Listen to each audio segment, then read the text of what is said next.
Today on the Dolby Institute Podcast, we are discussing the music of Poor Things, which premiered earlier this year at the Venice International Film Festival, where it won the Golden Lion.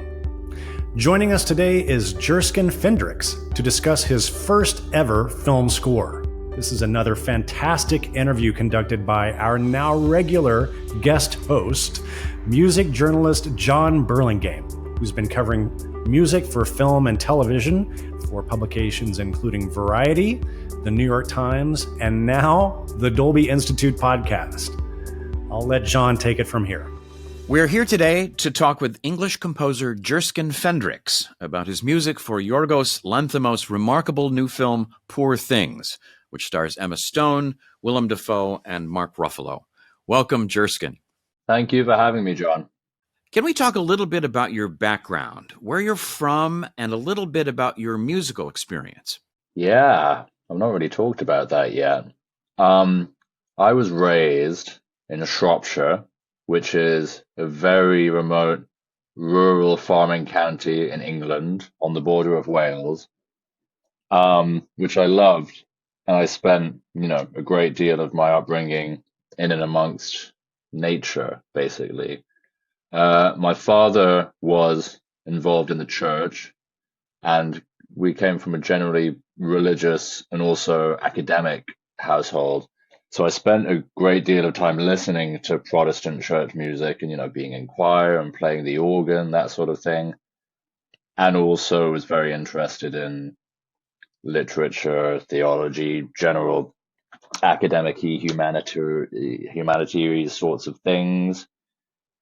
And that was a lot of the basis of it. My father also really loved Bruce Springsteen, Bob Dylan, which, I think the crossover there between, being very into poetry and literature and also this kind of very emotionally driven, quite cathartic songwriting.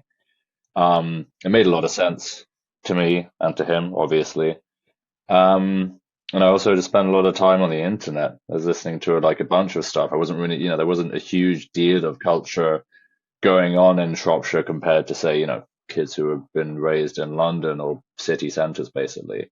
So there's also a really, I think, eclectic and unbound amount of music that came out of just looking at stuff online, as well as the more tangible stuff of being involved in church music. I learned piano and violin since I was reasonably young.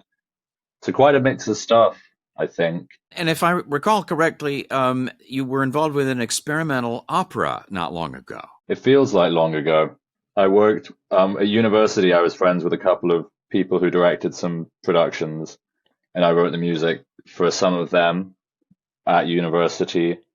And then they were given the opportunity to direct something at the V&A Museum in London. And we decided to do an experimental opera based on Alfred Jarry's Ubu. Yeah, it was very intense. When you say opera, you think of something, but it was, they had to slightly turn down the vibration sensors on the sculptures to accommodate how loud it was. It was very, it was intense. So Poor Things is your first film score, is that right? Yeah, that is true. So how did you become involved with Poor Things? Yorgos was aware that I'd done this opera, although there's no trace of it that you can listen to online. What he had listened to was an album of pop songs I released in 2020, which is an album of pop songs. And he liked it, I think. And I think he somehow, in his, very,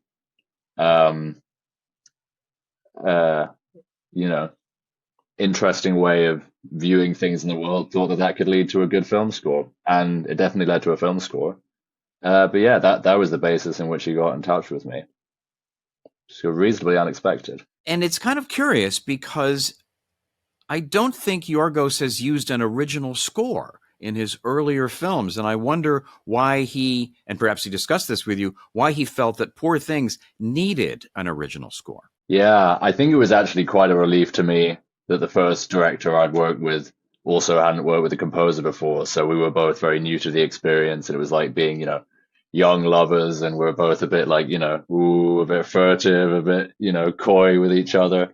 So that was probably helpful, and we both learned along the way how to make a film score from scratch.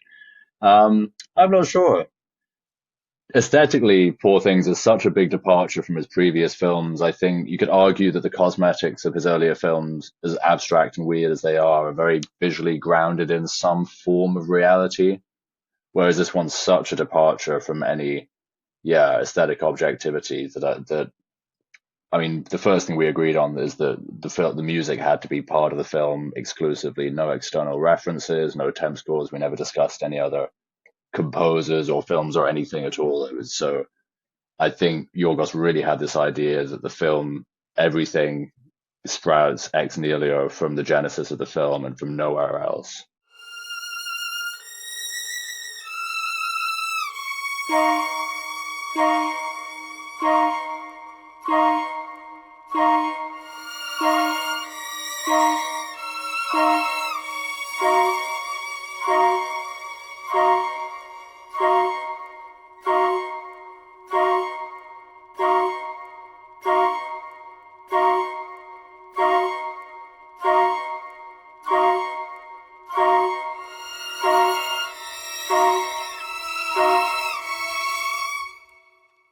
When people ask you to describe Poor Things and what it's about, because it's the picture itself is so out there in so many ways, what do you tell them? How do you describe Poor Things to someone who doesn't know anything about the movie? Yeah, God, it's a really hard one. I mean, firstly, I've always really, really hated spoilers. So often you try and you have to try and describe the film, and like the premise is a spoiler, sort of, even though it's like revealed in the first 10 minutes. It's a really, it's also just very difficult to describe. I think when I try and describe it, what does get conveyed is how emotionally I feel about the film and how I really, me and I know the rest of the team are just like extraordinarily proud of what it is. And as much as I struggle for words, I have a great sense of endearment towards the film. In terms of how you describe it to someone else, I mean, it feels kind of. Do you want me to give it a go? I suppose anyone watching this is probably going to have already seen the film anyway. So, perhaps it's best to simply say, it's part science fiction, it's part black comedy, it's part social commentary, and therefore I think one of the most provocative films of the year. That's good. No, it's concise. It actually covers what it's about. I mean, I think my synopsis is more to do with, how a dead pregnant lady gets cut open and becomes her own daughter and then goes on a sex tour of Europe, which is this might be the more the English tagline rather. Yeah. Thank you for that. Here's my question for you is, when did Yorgos call you, and were you on board early enough to sort of begin feeding him musical ideas, possibly even before shooting? Yeah, possibly. We started talking about 6 months before principal photography, and I'd say 95% of the score was fully written before the cameras started rolling. And I think this was very helpful for Yorgos probably, and he also really wanted the on-set environment to be very immersive, not only for himself, but for the actors and everyone else working creatively on it. So I think during filming, they were piping some of the score through speakers between takes to create this sense of immersion, as well as how, all the sets are completely immersive as well.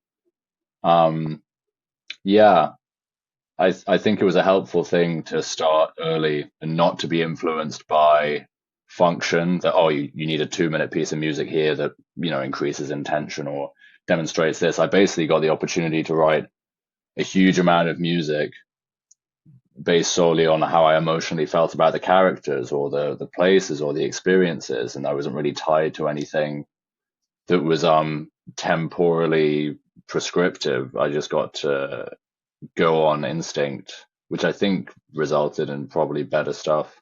So what were you working from? A script and whatever Yorgos told you? Yeah, script, and I had the production designs. I had all the set designs, concept art, costume designs, like most of the aesthetic stuff which was really, I read the script first and I'd seen Yorgos's previous films. So I was like, oh, this is a, phenomenal script. I love these characters and I feel so warmly that it's going to be a sort of period piece.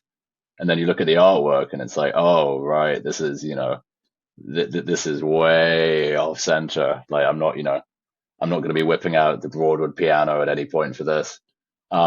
So yeah, that it was a great combination though, like having a source of inspiration for the really intense emotionality of the characters, and then also a source for like how I might think about it from a more cosmetic point of view, texturally, orchestration wise.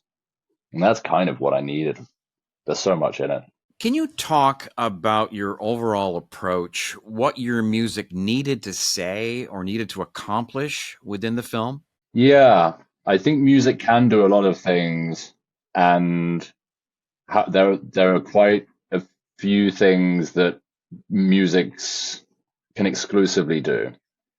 And in terms of embellishing how gorgeous and ornate and Fabergé-like the whole visual of the film was, that could have been possible, but I feel like, it could have been I don't know. I just don't feel like it would have been contributing much. I decided, I think, to really run with the emotional aspect of it. And there's something so interesting about a character who's basically experienced everything for the first time, like, sex and fear and love, and no one else realizes that this will be her literal, like, there's something very primally shocking about any of these experiences for the first time. And so being able to see what it might feel like to see death for the first time, or to feel warmly to a romantic partner for the first time, and push this really superlatively without any risk of it being melodramatic or overplaying it. I think I started out very, very much trying to contemplate what the emotions and the unusual context in which the emotions would have been being experienced. So is most of your music about Bella and her psychological and maybe emotional journey? Yeah, I think a lot of it's roughly through that prism. And you could argue a lot of it is from a first person point of view. But also there's something about the film that makes you kind of see things from her point of view. Like one question might be like, is the world actually normal? And that's just how Bella sees it.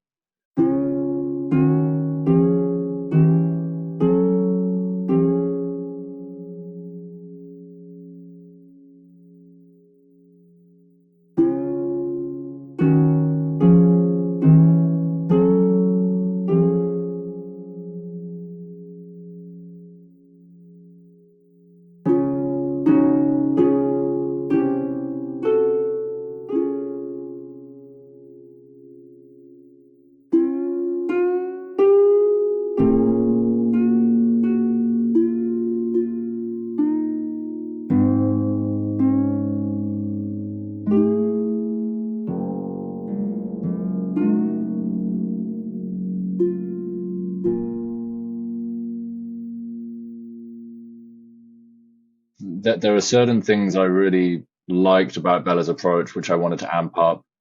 Lack of embarrassment, and I get embarrassed quite easily, but musically, I feel like I don't really get embarrassed. I'm very happy to write music that embarrasses me.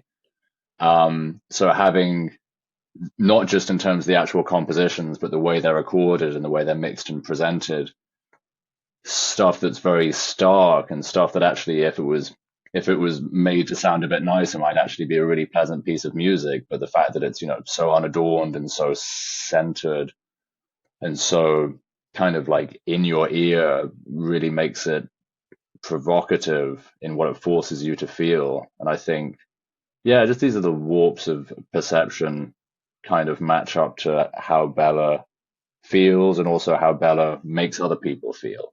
Can you talk about the sounds that we're hearing in the score?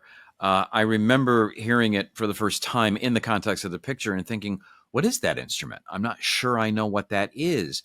What did you use, and then how did you alter or change it to fit Bella's experience? Well, one of the first things I decided was, even in the really quite heavily orchestrated larger pieces of music, I wanted to record every single instrument totally separately.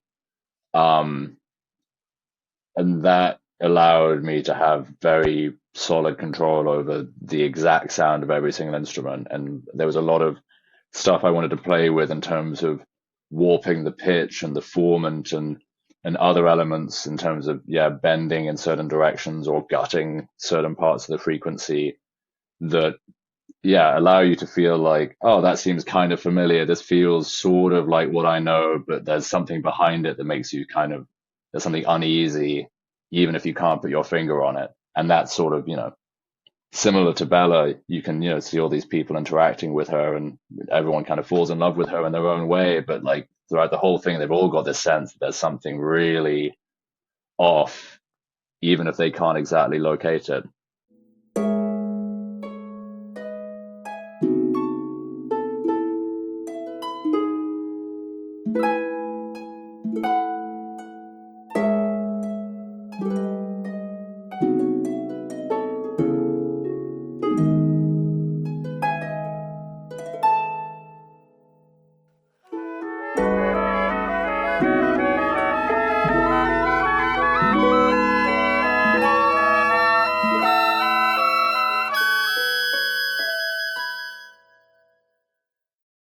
So I wanted to basically have this surgical control over making instruments not unpleasant sounding, like almost like warm and nice, but then, twist something for that end.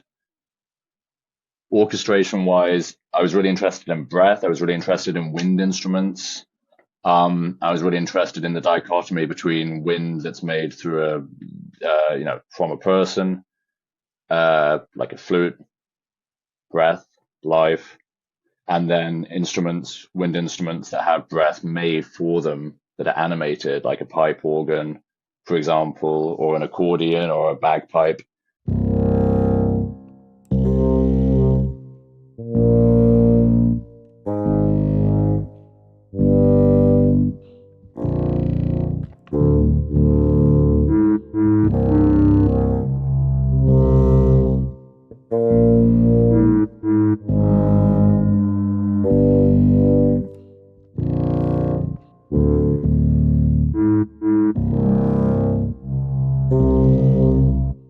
And then the interesting results that happen when you start to try and get mechanized, animated, let's call them wind instruments, you try and get them to speak and bend in a human vocal way, and it gives this really eerie sense of something that's been granted life that shouldn't have been. And again, thematically, I'm sure that all plays in. It's absolutely fascinating to me because it's an interesting sort of intellectual approach to the content. And I think in a way, it sort of deepens the experience if you think about this at all. And I'm guessing, of course, that was sort of part of your plan. I mean, I'd be very happy if no one thought about it at all. I really don't. I don't know. I come from. I've seen a lot of art, let's say, that I think tries to justify itself on these theoretical grounds, and I think most of it is just like such a waste of a life. And so I mean, it happens to be the way I know how to do stuff. I really like research. I really like thinking about stuff, and that basically gives me the energy and the nutrition necessary for creating something. But I really find it paramount that the emotion of the music speaks for itself, and I don't want to ever create a piece of music that you couldn't listen to without context and still somehow be moved by it. So you mentioned woodwinds, which are played with with human breath and pipe organ and mechanically driven instruments. Am I right in saying that there's also strings and harp and perhaps some other instruments in the score? Yeah, strings are there, and I think one of the nice functions about using violins, especially, is that the detail you can get from them and trying to represent how Bella evolved from something basically that's a toddler to something unusually advanced, never normal at any point. And there's so much you can play with something that's kind of out of tune and simplified and a bit rough to something where it's elegant but in an unusual way.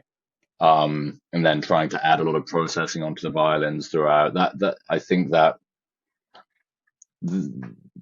if you want to like trace the lineage of the film with as little information as possible, if you just look at how each violin was affected through the different parts of the film, you can kind of get a sense of like thematically how that was augmented.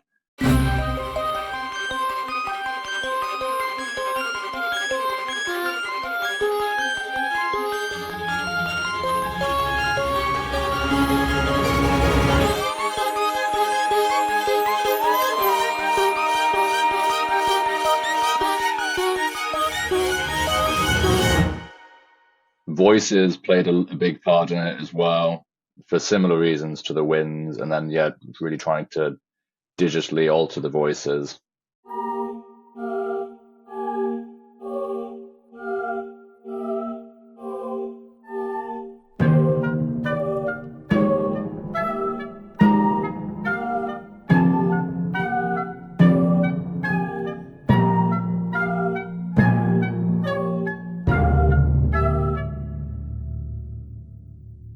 And then what you have in a big way is there's a couple of ruptures where I did want to move away from something that actually was at all pleasant or familiar. And basically the two times in the film where Bella really like that something viscerally bad doesn't happen to her, but she realizes something viscerally awful.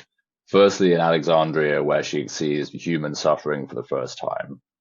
And then I think even more cuttingly, towards the end of the film, where she basically finds out why she killed herself and she's faced with it again. And I wanted something that was like just so far removed from any melody, counterpoint, anything. I just wanted the sound of, it needed to get across the severity of that information. Like what would it feel like sonically to know this information that would cause you such such horror that you wanted to die.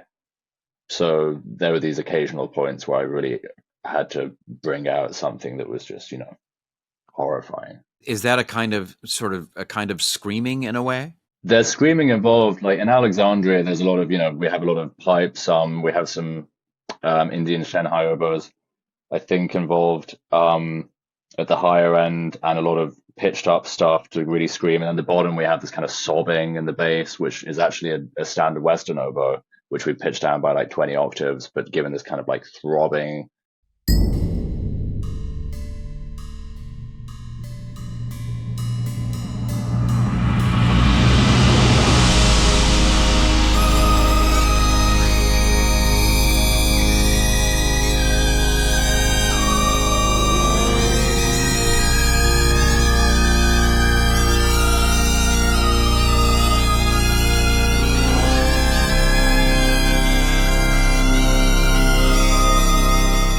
And that was like, sad, but still musically dramatic. And then towards the end, we're basically playing with uilleann pipes, which are these Irish bagpipes, which have a lot of very interesting characteristics. And I don't want to go into too much detail as to what we did to them, but we did something to them that I think really sonically gets the point across, let's say. What was the process with Yorgos like? Since so much of this was written before shooting, were you two in regular contact? Would you come up with some stuff and run it by him, or did he come over to your studio? How did all that work? Yeah, I mean, Yorgos has got a very he's got a very trusting way of directing, and I think basically as soon as you and he realize that you're on the same page and you roughly know where the train is going, he will give you pretty much absolute freedom. He will never be looking over your shoulder. He won't really ever say like, oh, that's a nice melody, but maybe, let's have it a little bit higher up or a bit slower or on this synthesizer rather than a flute. It's like, if it's good, it's in the film, if he likes it. And that gives you a great deal of responsibility. It almost gives you a sort of semi-directorial agency, and it means you can't half-ass something knowing that he's going to come and try and help you mold it in position. There are a lot of cues where I thought it was a good idea, and he said, "Yeah, I agree," and then he put it in the film, and it's too late. I can't change it. And but I think it seems counterintuitive, but it actually really forces you to not ever come up with something half-assed. You really have to make sure. Yeah, I think it's a really great way of working. Throughout the initial process as well, the first few weeks I was kind of sending stuff and we were meeting up and discussing it. And I was trying to work out how far was too far, because I knew he is an unusual director.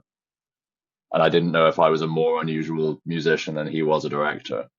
And so I was thinking like, oh, this noise, this melody, this whole thing is, he's not possibly going to put that into a Searchlight picture. And then he did for all of them. So I don't think I was, yeah. The foot never came down. Maybe I could have gone further. Who knows?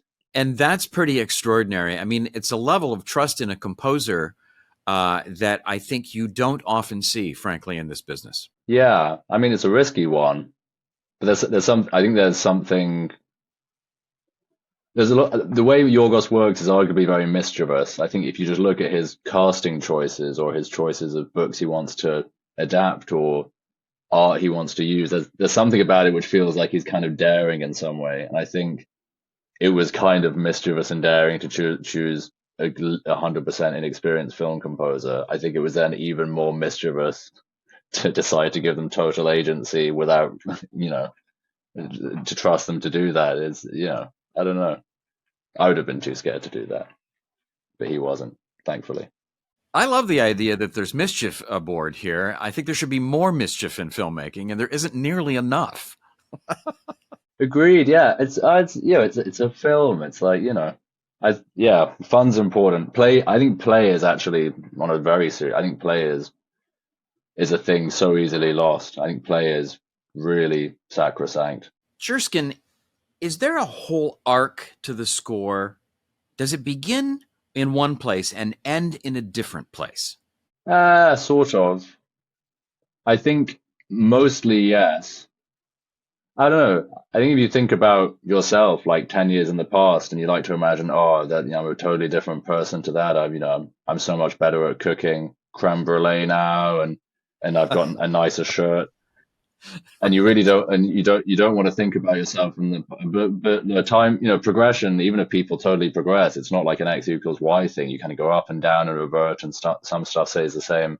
I think I tried to stay true to what a progression of a character would be, which is you try and get rid of the stuff that needs to be gotten rid of. But actually there's, even towards the end when she's, a medical and socio-political genius by all counts, I still wanted to have the cuteness there and the naivety and the curiosity and the lack of embarrassment to wanting to find out more about the world. So in some ways, there's a lot of the beginning Bella and the end Bella, musically and otherwise. Is it true that you are actually in the movie, that you were actually on the set at one point? Yeah, you have to keep your eyes peeled. There's a solid 0.5 second cameo close up, but yeah, you've got to time your toilet break well so you don't miss it. And where is that in the movie? Ooh, I let that be a surprise. It's in a musical bit. Otherwise, it would have been pointless. I'm not an actor. Are you playing an instrument? That's a great question, actually. Sort of. Oh, give us a hint. What are you doing? There's an instrument, I guess, in a broad sense of the word. I don't know. I had some fun with the art department. We came up with something good. It's fun. It's good. I love that scene. That took 5 days to get right, and it was so worth it. I think you said earlier, correct me if I'm wrong, that 95% of the score that's in the movie was actually written before shooting.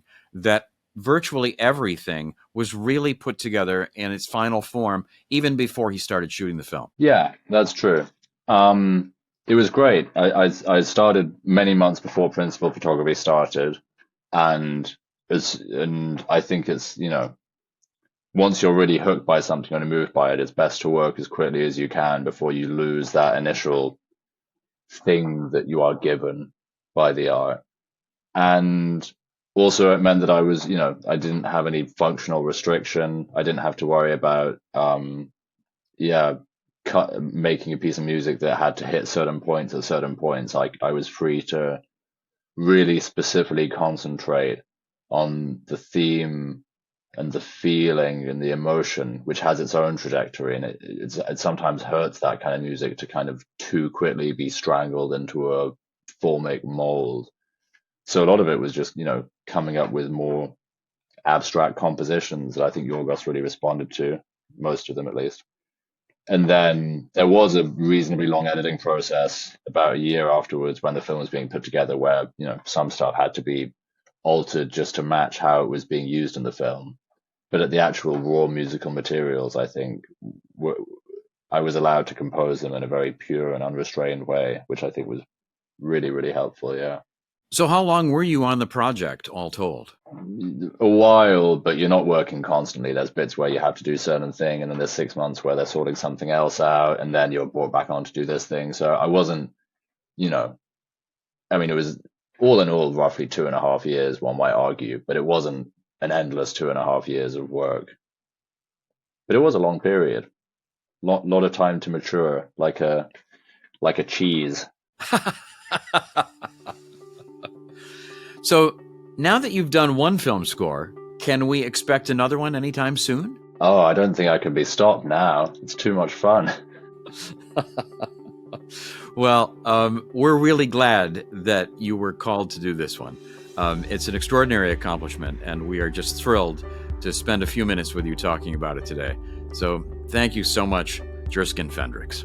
Absolutely. Thanks so much for chatting, John. It's been a pleasure. Many thanks to Jerskin for joining us on the podcast today. And thanks again to Jon for yet another excellent interview. And an extra special thanks to our friends at Searchlight Pictures for helping us put together this conversation. Poor Things is now in theaters. You can find a link to tickets, as always, in our show notes.